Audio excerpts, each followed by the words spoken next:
Played well versus Wisconsin. Really did. I mean, it was different than some of those other games. I thought we performed very, very well down the stretch. Still, obviously, missed some crucial free throws. They made a big play at the end with a loose ball that we didn't get. But just, I think we showed growth in a lot of areas, and maybe you don't get that unless you went through some of those other tough losses. So, and you turn the page, you move on, and had a good workout yesterday, and hope to have another good one today. How have you seen the guys kind of bounce back? How did you see them in the way that they did that kind of 12-point comeback? What did you see during that? I thought they played with great spirit. I thought they looked like they were embracing the opportunity to go try to sweep Wisconsin. It was a really good environment, and I thought they went toe-to-toe with a team that's playing really, really well right now, and it just seems like they wanted to go after it. They weren't shying away from it. Does that also kind of tell you that as a program, the buy-in is still there from the kids, even though the results maybe aren't there?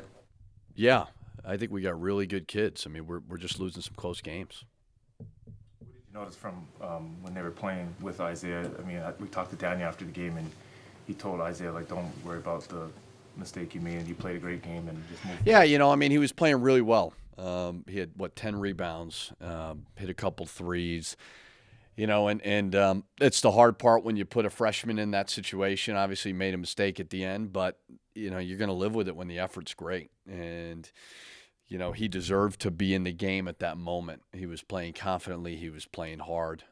Just made a mistake that, but the biggest thing is I told him, I said, we all make mistakes. The key is don't make them too much, learn from them, and I think he will. You played four guys off the bench pretty quickly in that game. Do you see yourself going a little deeper here at the end of the season? I think every game's different. I think there were some foul trouble issues. So just I coach every game kind of the same. You evaluate the way the game is being played, and you go from there. As you've gone through some of these struggles, do you look back at 2017-18 and some of those moments as kind of you're trying to get through some tough times?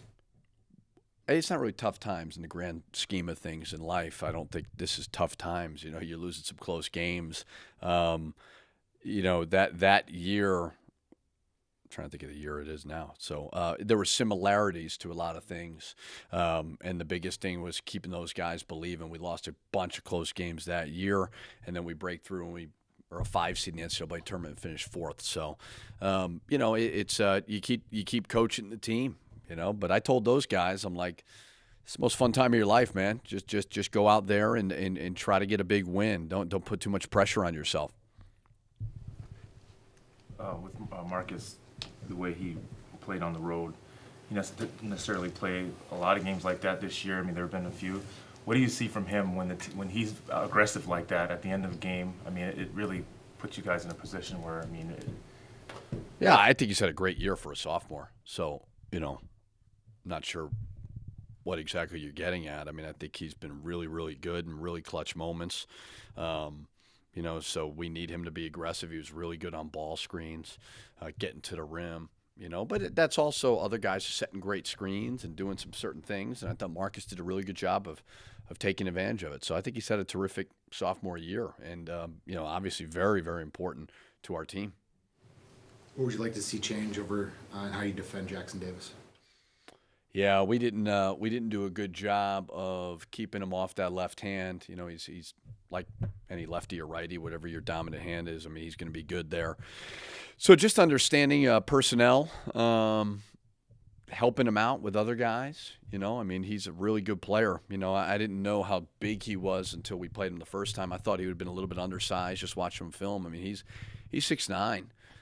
He's tough. He's probably him and Kofi are up for freshman of the year would be my guess. So just a better job, everyone all around of having 5 guys affect him a little bit more than just one-on-one. was there any carryover from the previous game with his calf or anything like that? I didn't feel like it during the game. We held him out of one practice. But he seemed fine. It was a huge reason why you beat Wisconsin at home, and we almost beat him again. Moving forward, is this too late in the season to make like significant changes? I know obviously Isaiah started the second half and he's playing a lot more. Is that the only? Do you see him kind of continuing? Yeah, I think he's playing well. Yeah, I mean, I think that he's playing with great energy, playing really, really hard. He's quick to the ball. He's long, so he's taking advantage of a good opportunity. What do you need to see out of Gabe moving forward? I mean, he only got 5 looks against Wisconsin after the tough finish against Maryland. I mean, is there anything you've never really lost confidence in him as a shooter? But is there anything he needs to do to move forward? Just keep getting better. I mean, he's only a sophomore.